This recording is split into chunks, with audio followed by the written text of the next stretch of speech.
Não importa o que você diga para Deus, não importa a desculpa que você queira apresentar a Deus. Eu entendi há muito tempo atrás que as desculpas, na verdade, é uma forma de você massagear um sentimento de culpa. Mas calma, não estou me referindo a pecados, a transgressões ou a iniquidades, não. Eu estou me referindo ao chamado de Deus para a sua vida. Não só o seu, como de todos os que estão aqui, para a glória de Deus. Boa noite, povo de Deus. Em nome de... Vamos aplaudir esse Jesus bem forte. Glória a Deus.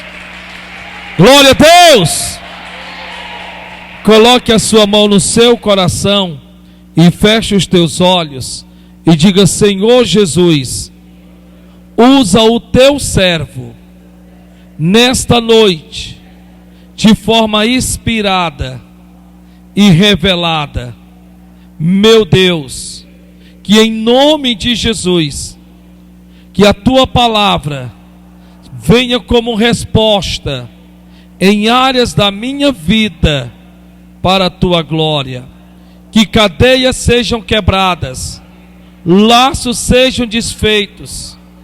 Desbloqueie a minha mente, prenda-me a minha atenção a tua palavra, em nome de Jesus. Diga: Senhor Espírito Santo, eu me recuso sair daqui nesta noite da mesma forma que eu vim, em nome de Jesus. Faz a tua oração. Pai, que esta palavra vá, mas que ela vá, meu Deus, com autoridade e poder, para despedaçar, ó Deus, e pôr por terra todas as desculpas que porventura esta pessoa possa estar levantando, em não querer dizer: o eis-me aqui, usa-me a mim, Senhor. Então, meu Deus, eu te peço, me usas de uma forma simples e descomplicada, isto para a honra e glória do teu nome. E você diga amém e aplauda Jesus então.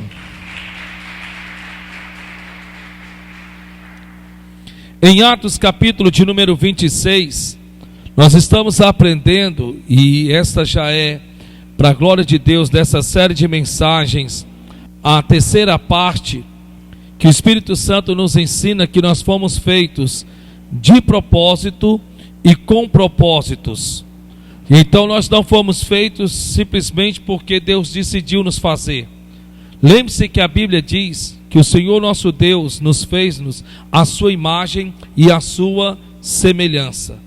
Então isso quer dizer que nós fomos feitos de propósito. Uma vez que você entenda que se o Senhor nosso Deus nos fez a sua imagem, a sua semelhança, então a Bíblia está nos mostrando que Ele pensou em nos fazer. Ele não simplesmente nos decidiu fazer. Não.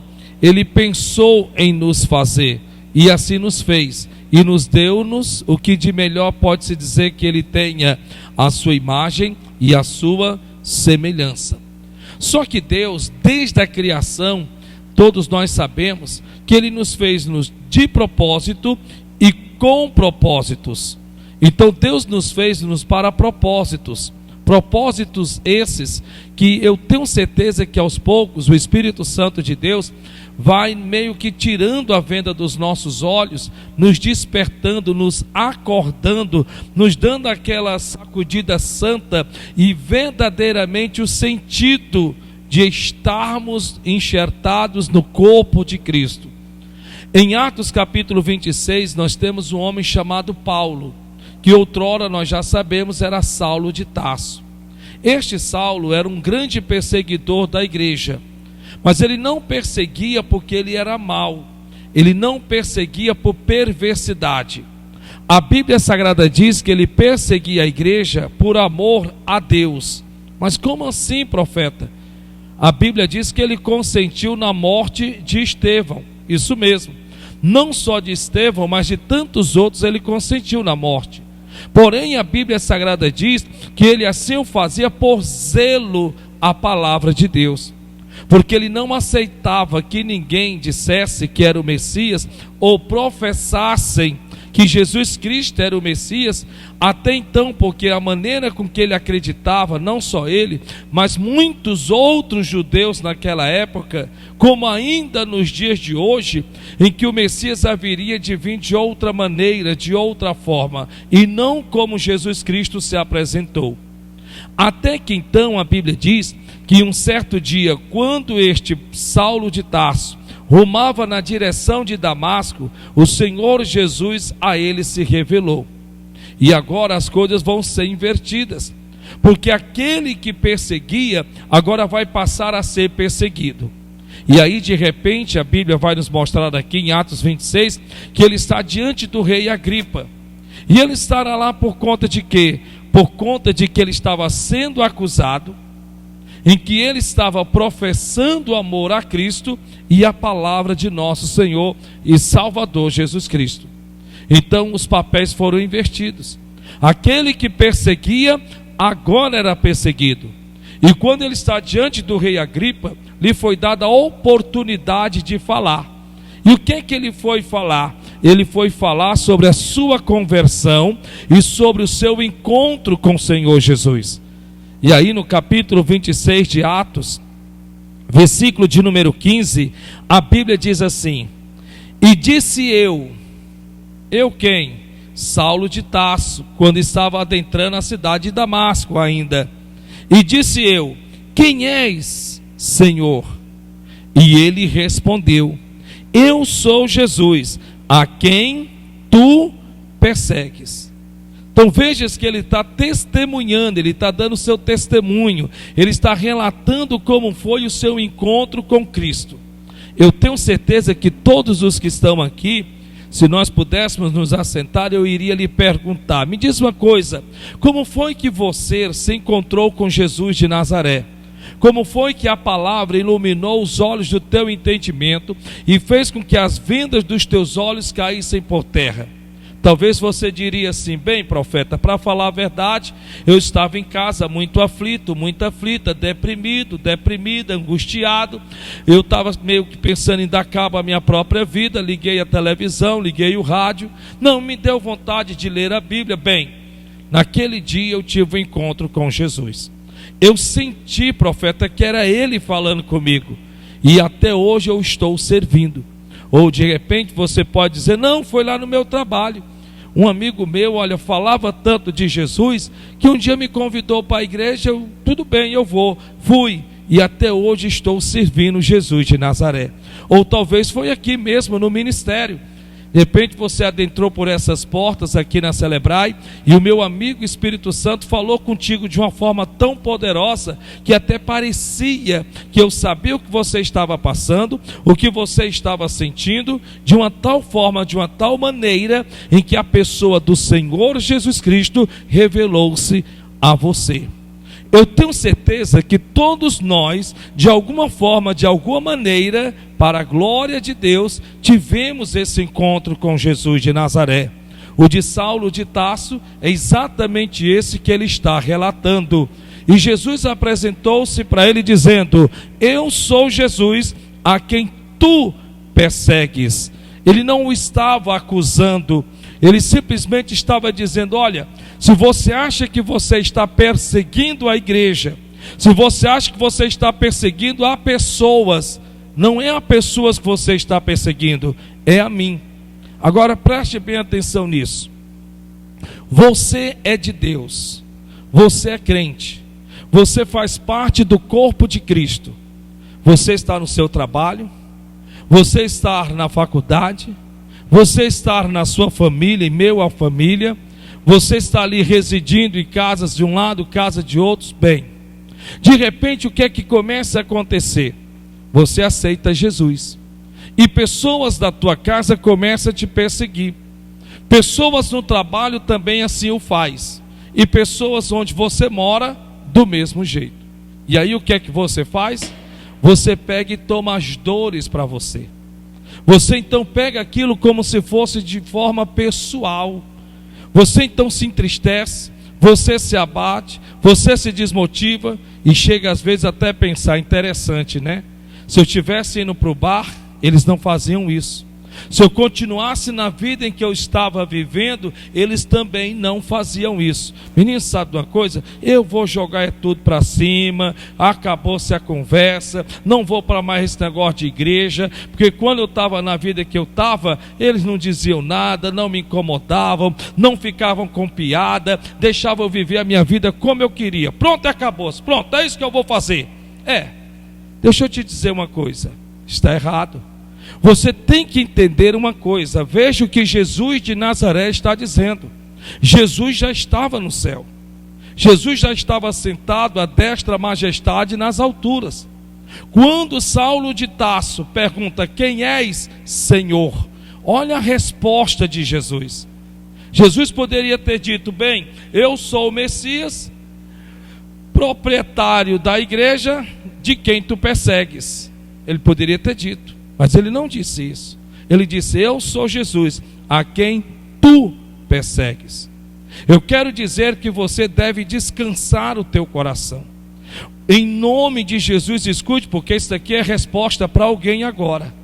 Eu quero lhe dizer: descanse o seu coração, porque não estão perseguindo a você, estão perseguindo ao Cristo a quem você serve.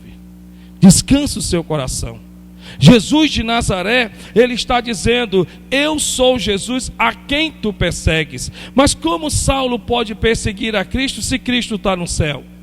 Então isso quer dizer que pessoas que perseguiam a igreja, não perseguiam a igreja, ainda que humanamente falando pudesse ser, mas perseguiam ao dono da igreja.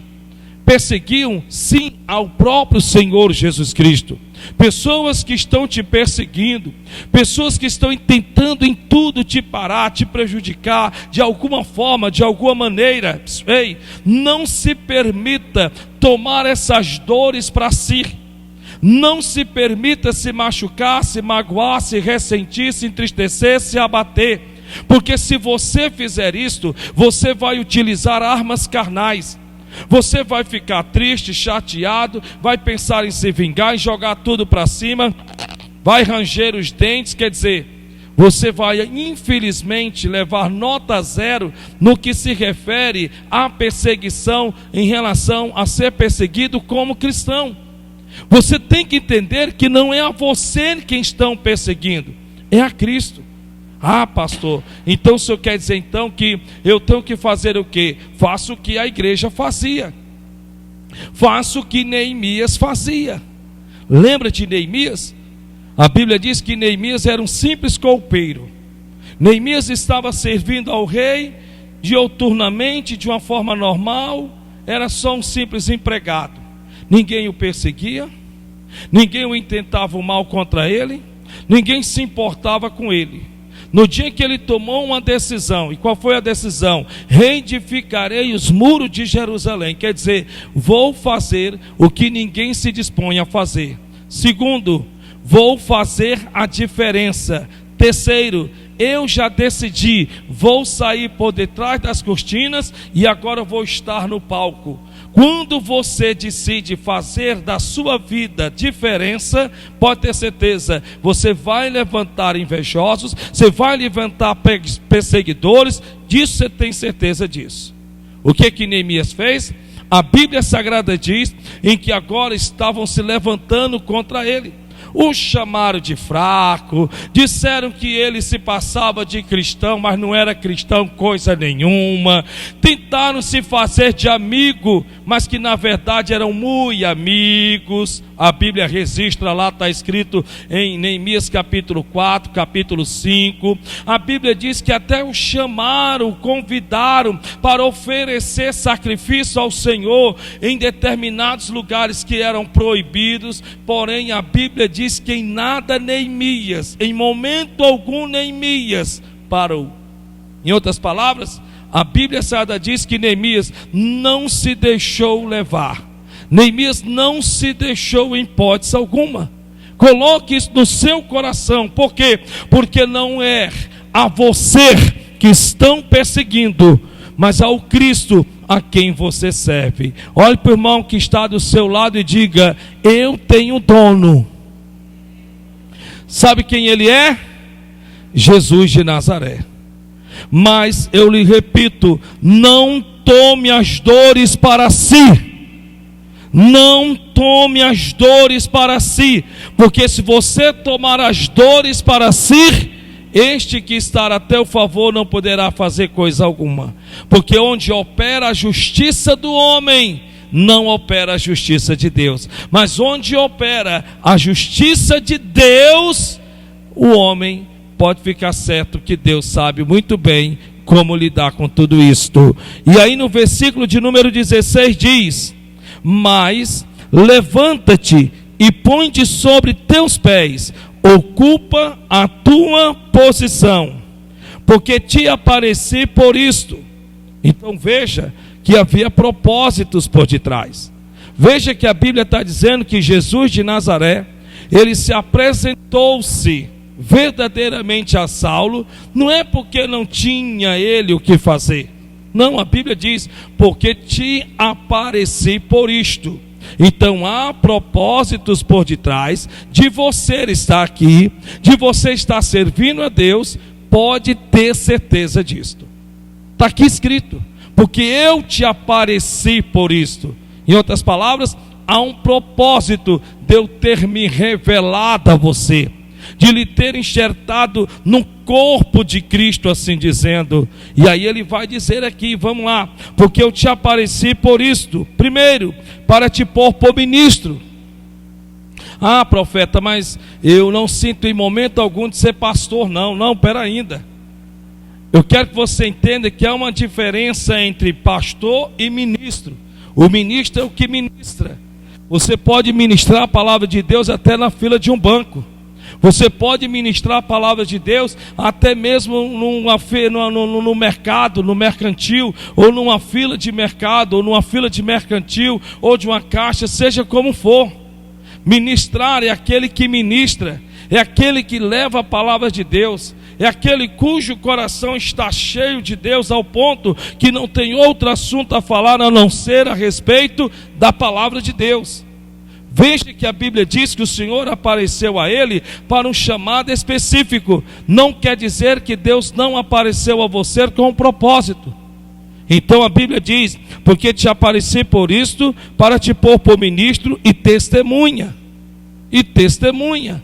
Mas testemunha de quê? Das mudanças de conduta, de comportamentos, por qual você vem para a glória de Deus passando. De quem você era, para quem você é agora. Agora está lá Paulo, diante do rei Agripa, e o rei está de boca aberta, porque o rei não entende como pode ele ter mudado tanto. Nossa, eu já tinha ouvido falar dele, de Saulo, que era um perseguidor, consentia na morte dos cristãos, e ele está aqui diante de mim, em defesa desses cristãos. Olha que testemunho de mudança. Olha que testemunho de transformação. Ei, em nome do Senhor Jesus de Nazaré, você, como o Espírito Santo já tem falado nesse altar, você é a Bíblia lida dentro da sua casa. Você é a Bíblia lida dentro da sua casa. Seus parentes, talvez eles não tenham o hábito de ler a Bíblia, mas eles podem muito bem ler a Bíblia através da sua vida. Mas como assim? Sim, através de quem você era para quem você se tornou.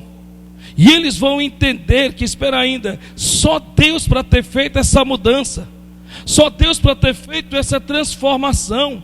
Você é a Bíblia lida dentro do seu trabalho.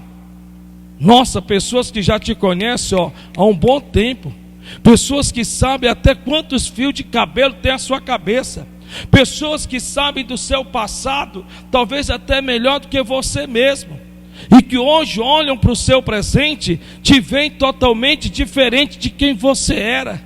quando antes você era uma pessoa deprimida, quando antes você era uma pessoa angustiada, quando antes você era uma pessoa medrosa, quando antes você era uma pessoa que facilmente odiava, dificilmente perdoava, quando antes você era uma pessoa que era totalmente isolado ou isolada de tudo e de todos, quanto antes você era uma pessoa invejosa, quanto antes você era uma pessoa caluniadora, quando antes você era uma pessoa que infelizmente criava contendas, quer dizer, tanta coisa, e hoje essas pessoas olham para ti e dizem: nossa, quem te viu, quem te vê. Quem te viu, quem te vê.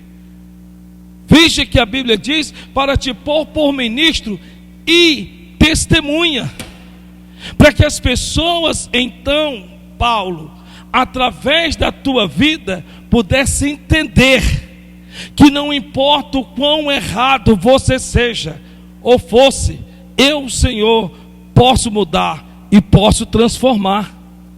Tudo isso aconteceu com quem? Com você. Tudo isso está acontecendo com quem? Com cada um de nós.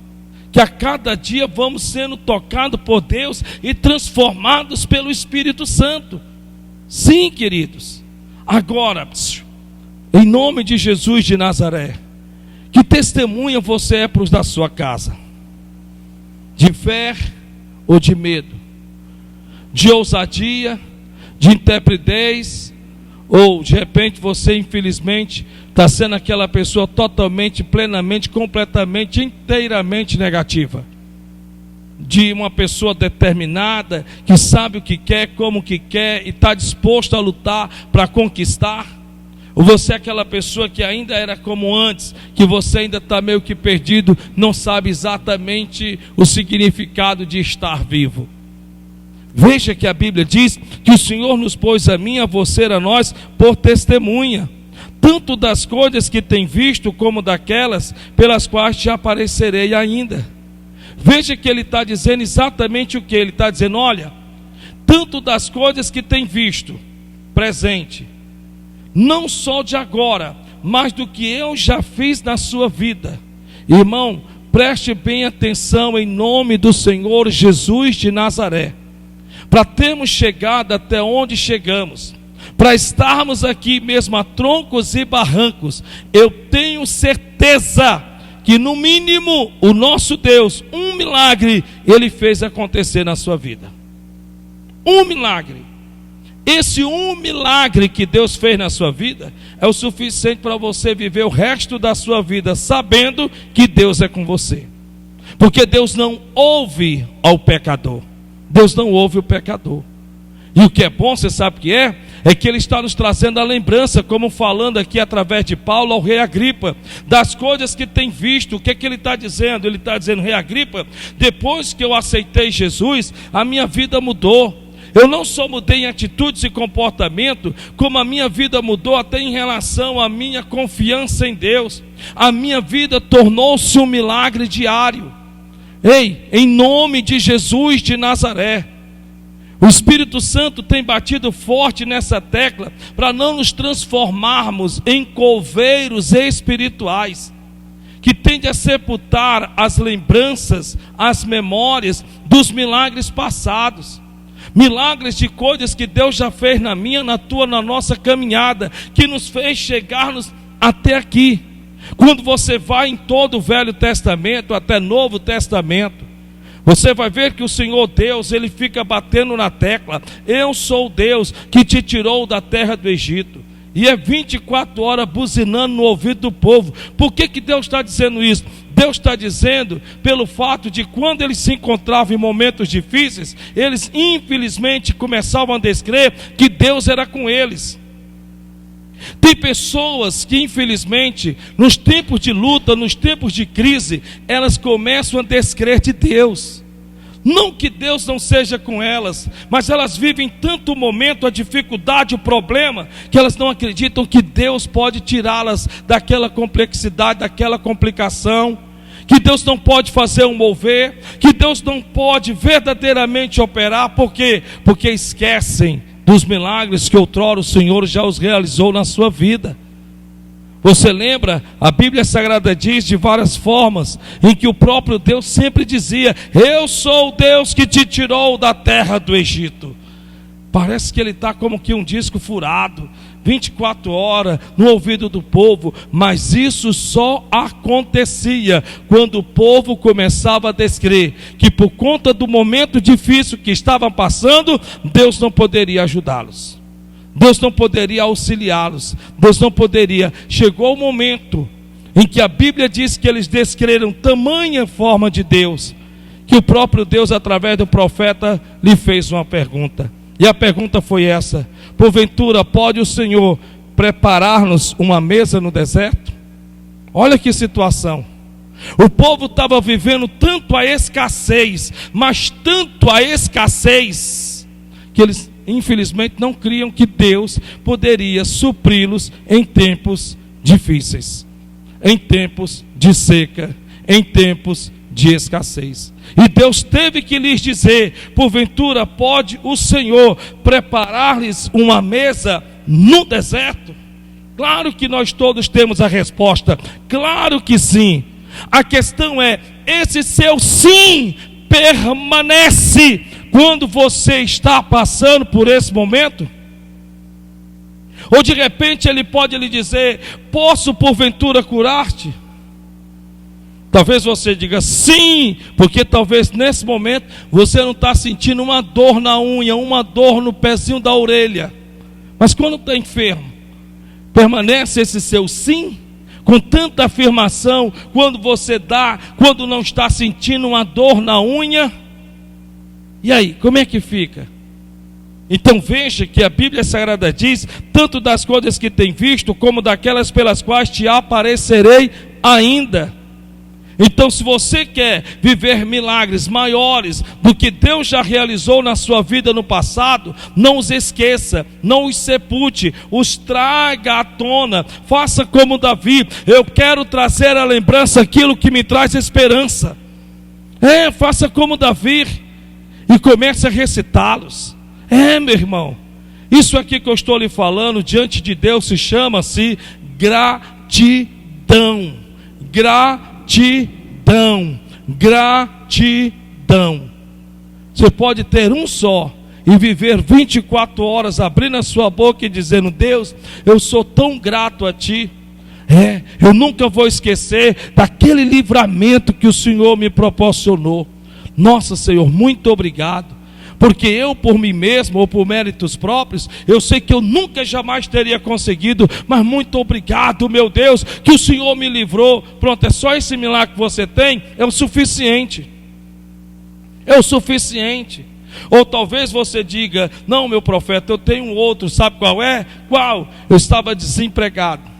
Já tinha batido tudo quanto era porta, até que um dia eu decidi: Senhor, me ajude, eu preciso manter a minha casa, preciso me sustentar. Não é que Deus me abriu uma porta quando eu menos esperava? E outra, profeta, em uma área em que eu jamais imaginava que eu ia me dar tão bem, só para provar que foi Ele quem fez isso na minha vida. Amém? É só esse milagre que você tem? É o suficiente. É o suficiente para você abrir a sua boca e dizer: Senhor, eu sou tão grato a Ti, porque eu estava desempregado, já tinha batido porta para cá, para lá, já tinha deixado currículo em tudo quanto era lugar, mas de repente o Senhor me surpreendeu, usou uma pessoa que eu nunca mais tinha visto. De repente o celular tocou, uma pessoa que disse: não, fulano falou de Ti, lugares que eu nem o currículo deixei, e Senhor, estou empregado, muito obrigado. Ou em relação, quer seja de cura, você de repente estava com uma cirurgia marcada, você estava sabendo que teria que fazer aquela cirurgia, e de repente, para a glória de Deus, você ali no momento de fé, você disse: Senhor, me cura. A palavra falou o seu coração, e a Bíblia diz que é a palavra que te sara. Você foi curado, é esse o seu testemunho? E você então, no momento da dificuldade, você diz assim: Senhor, eu sou tão grato a Ti. Senhor, nunca vou esquecer, eu estava com uma dor de dente, uma dor de cabeça, uma dor na unha, e o Senhor me curou. Senhor, muito obrigado, Senhor. Nossa, o Senhor é maravilhoso. Gratidão, isso dá-se o nome de gratidão. Quando você não é grato, com certeza você é um murmurador. Quando você não é uma pessoa grata, você é ingrato. Porque você nunca vai trazer à lembrança o que te traz esperança, mas você vai sempre estar remoendo dentro de você o que te traz a tristeza, o que te traz a decepção, de coisas que pessoas falaram que te machucaram, de coisas que pessoas fizeram que te chatearam. Isso vai ficar na tua mente 24 horas. E como é que você acha que vai ficar o teu semblante? Triste, abatido, desmotivado, desencorajado. Veja como muitas vezes Deus está lhe dando o remédio, mas você precisa colocar ou tomar para colocá-lo em prática. E aí no versículo de número 17, a Bíblia diz assim: livrando-te deste povo e dos gentios, a quem agora te envio. Dá para você ler comigo? Eu vou ler aqui e eu lhe peço que você então leia junto comigo, amém? Vamos lá? Livrando-te deste povo e dos gentios. Olhe para cá, por favor. Olhe para mim. Eu queria que você fosse muito sincero comigo. Olha para cá, olha para cá. Eu queria que você fosse muito sincero comigo, de todo o coração.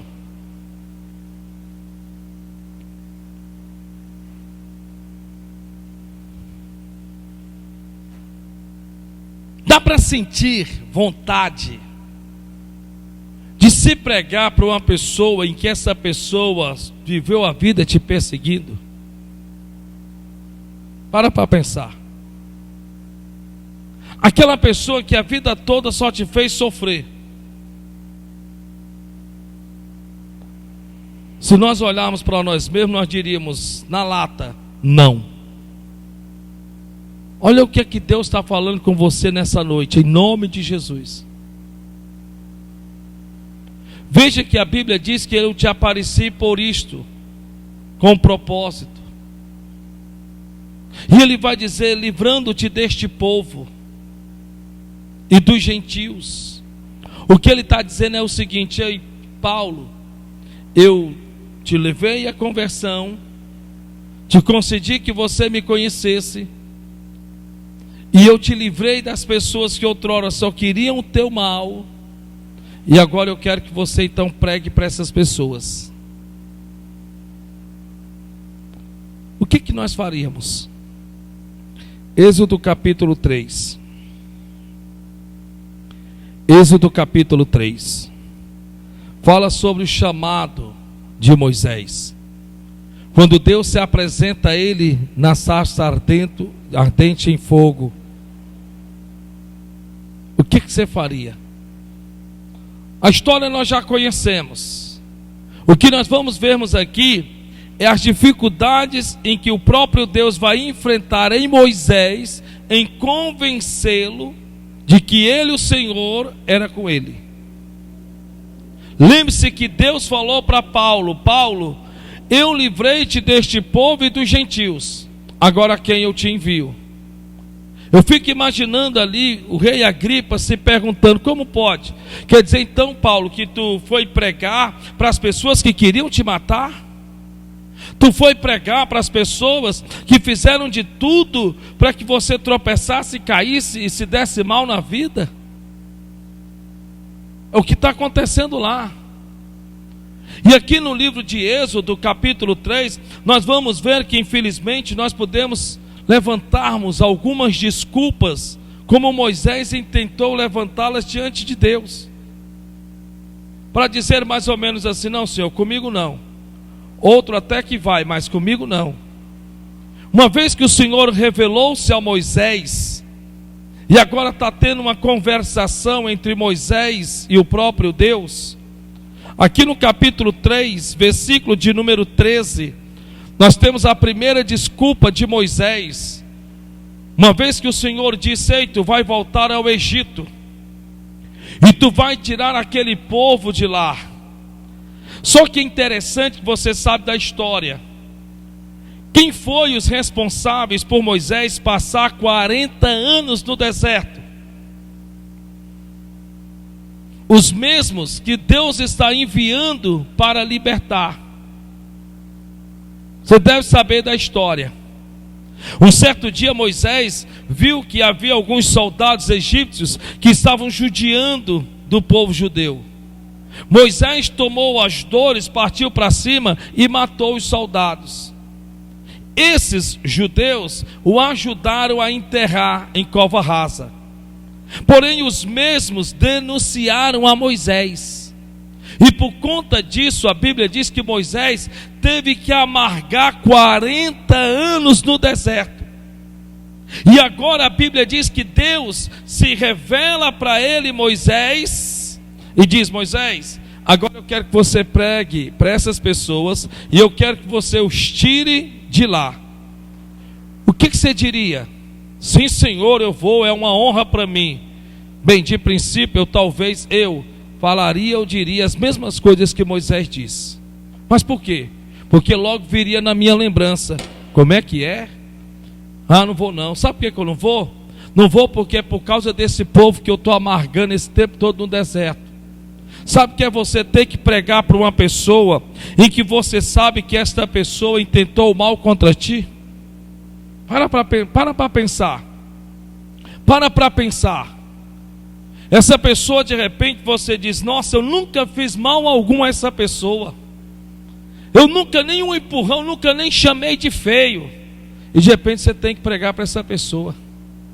E o pior é que essa pessoa levantou falso contra você, que ainda hoje pessoas da tua família olham para você, sabe, assim que meio com o olho alto, outro baixo.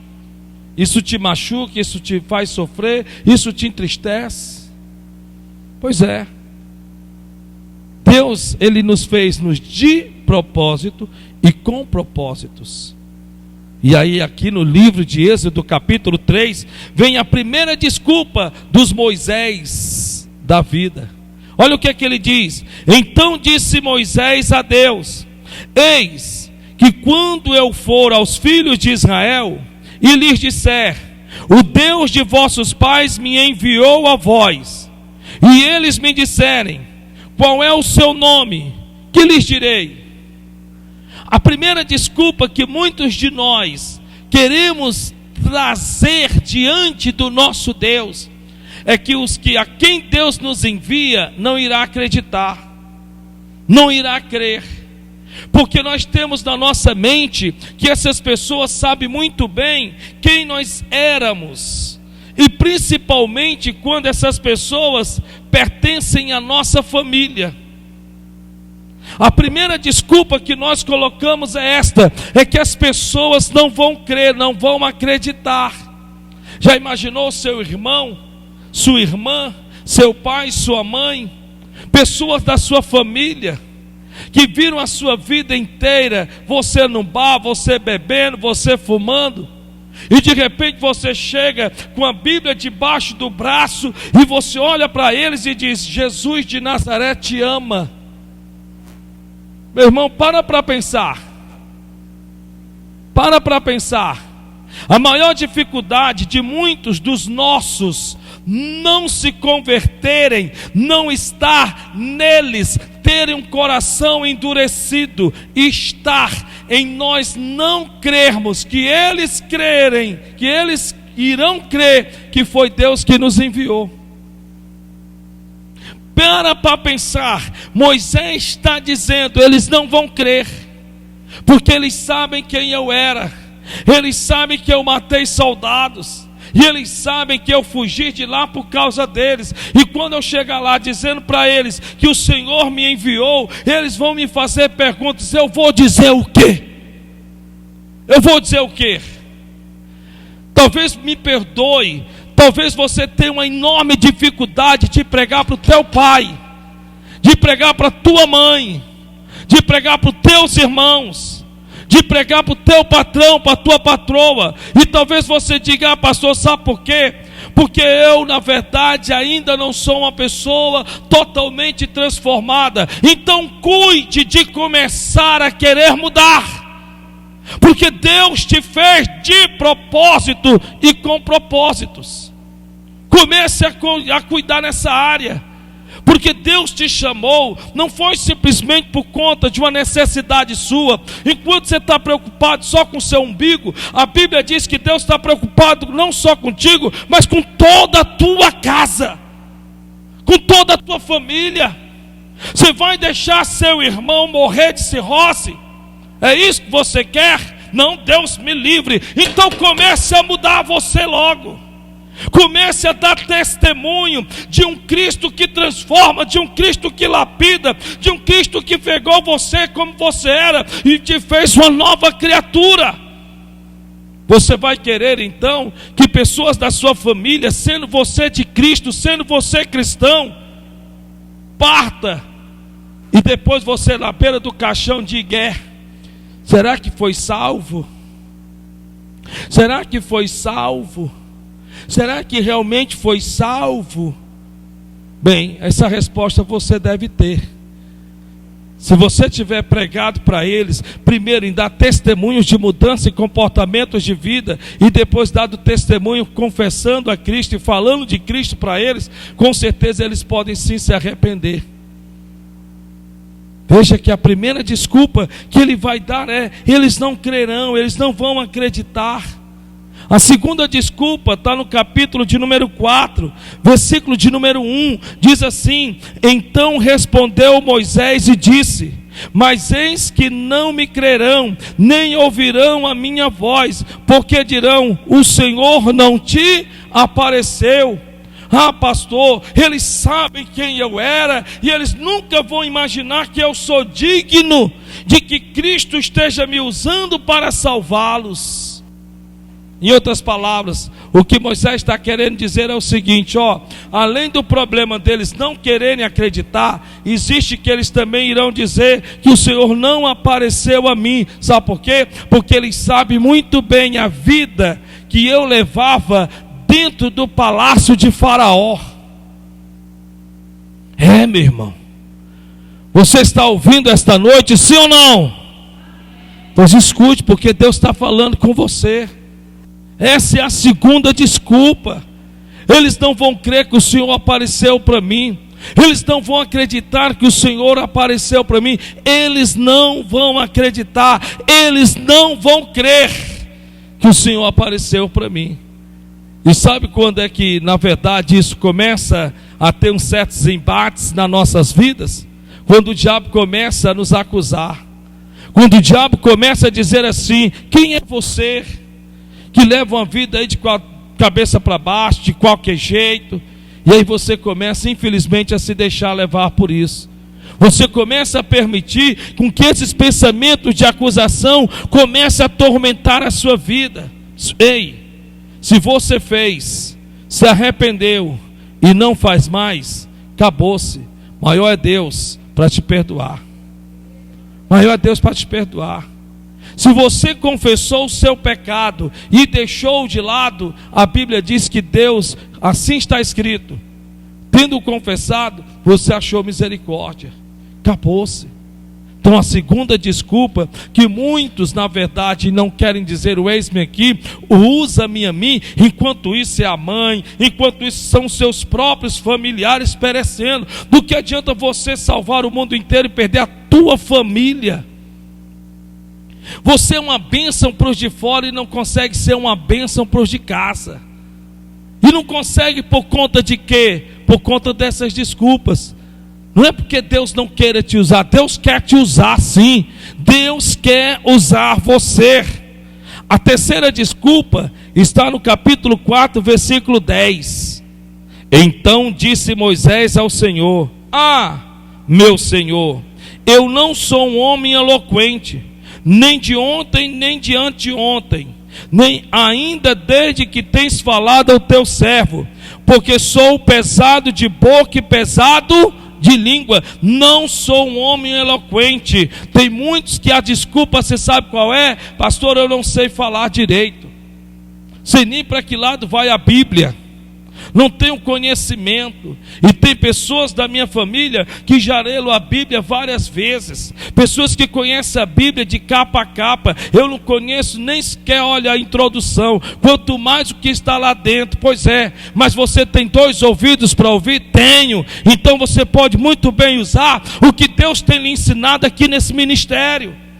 Você pode começar a usar o que Deus tem pregado para você aqui nessa sala de aula. A terceira desculpa de Moisés é que não tinha entendimento, não tinha conhecimento, não era um homem eloquente, não era um homem sábio, não era um homem entendido. E você pode muito bem estar levantando esse tipo de desculpa. Não é porque, olha, eu vejo que lá na minha casa não é assim. Eu já até tive vontade de orar, mas eu não sei orar, né? Aí eu fico meio assim, né? Mas eu já senti de orar, sabe, pastor? Eu já senti. Eu vi uma situação lá em casa, nossa, bateu um desejo no coração para me orar, mas eu não orei. E não orou por quê?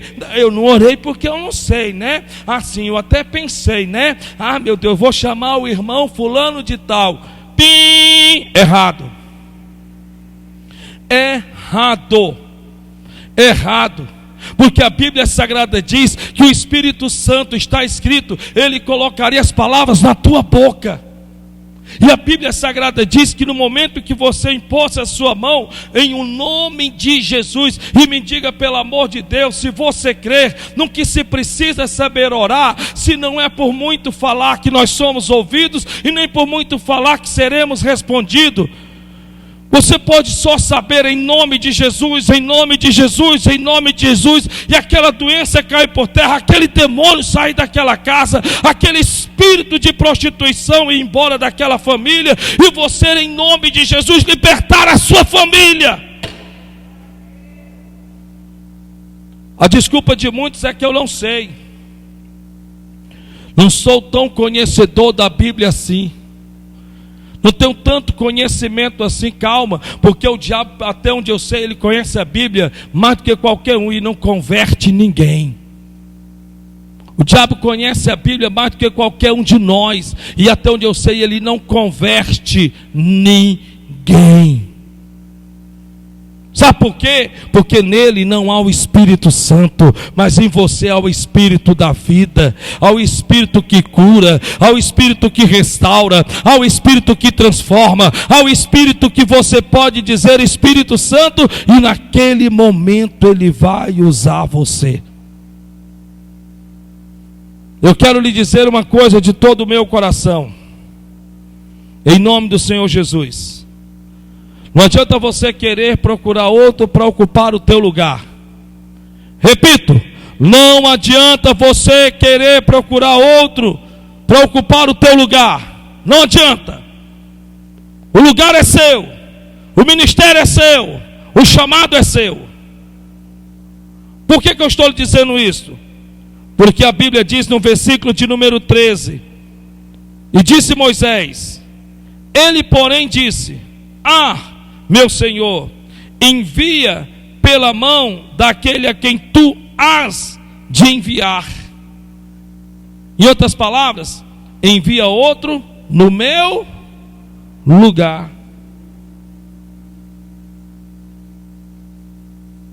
Meu pai, bebarrão, 1 litro de empioca ambulante,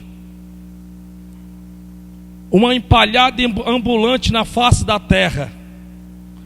O homem só cheirava cachaça,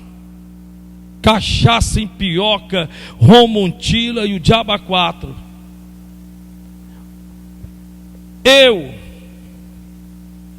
Deus sabe, dividia com ele a cachaça. Agora eu tinha que pregar para ele, se é que eu quisesse que ele fosse salvo. Porque se você acha que é difícil para você, também para mim já foi.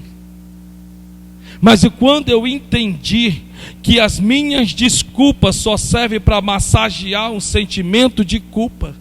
Meu pai bebia que nós tínhamos que ir buscar ele no bar.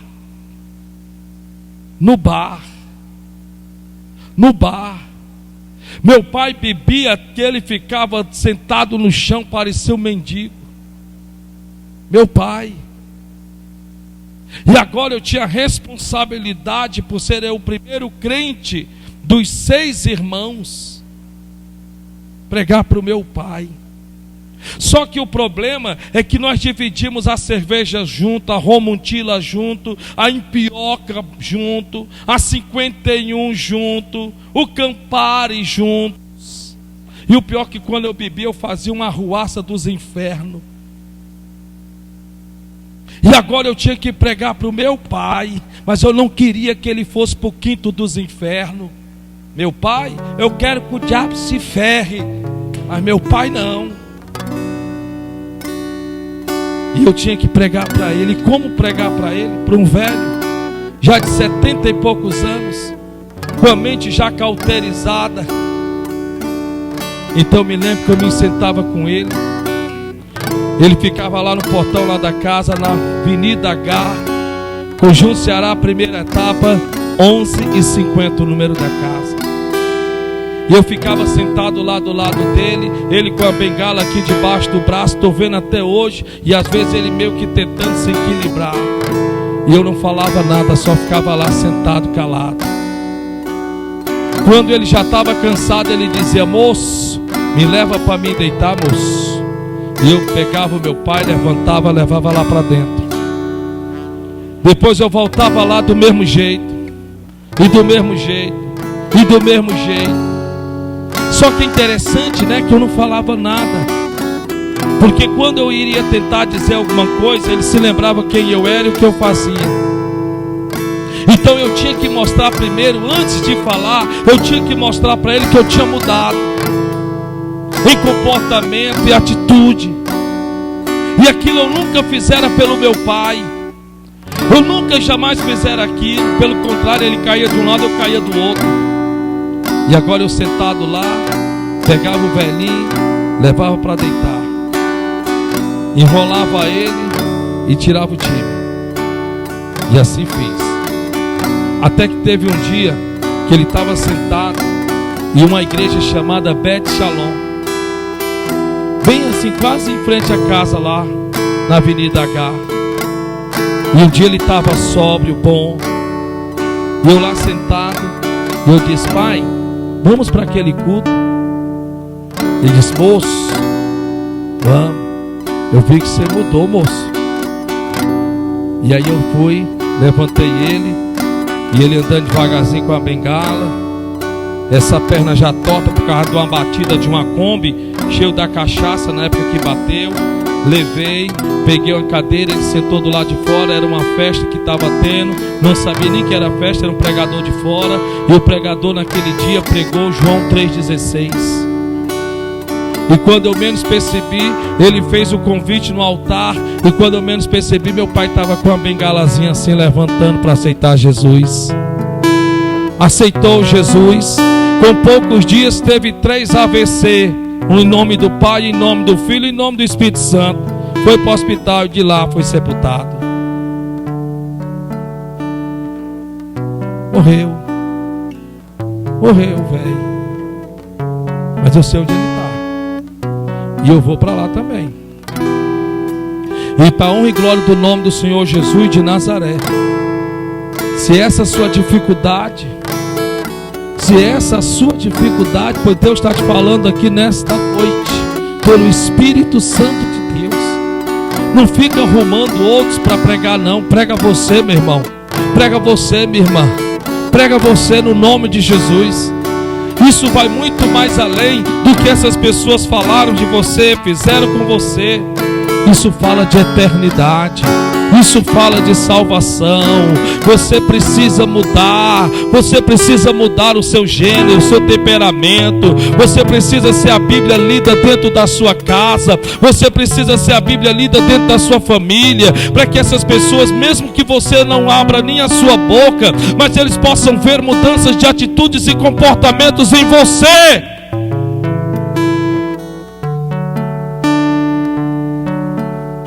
Sabe o que é bom? É que se você continuar do jeito que você está, olha para cá, olha para meus olhos azuis. Você não é melhor nem do que eu, e quanto mais melhor do que Moisés. Você não é em nada melhor do que eu, e nem eu sou melhor do que você, e nem do que você que está aí assistindo. Quanto mais somos melhores do que Moisés. Porque Moisés tentou, mas olha o que foi que aconteceu com ele. Está escrito: então se acendeu-se a ira do Senhor contra Moisés. Olha, meu irmão, Deus é amor. Você está me ouvindo? Deus é amor. Deus perdoa pecado, Deus apaga transgressão e iniquidade, Deus faz a coisa acontecer.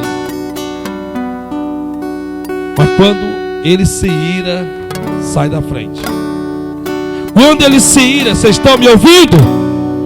Quando ele se ira, ele faz até com que as coisas da tua vida comecem a dar errado, só para ver se ele quebra a tua castanha, só para ver se você reconhece que você precisa obedecê-lo.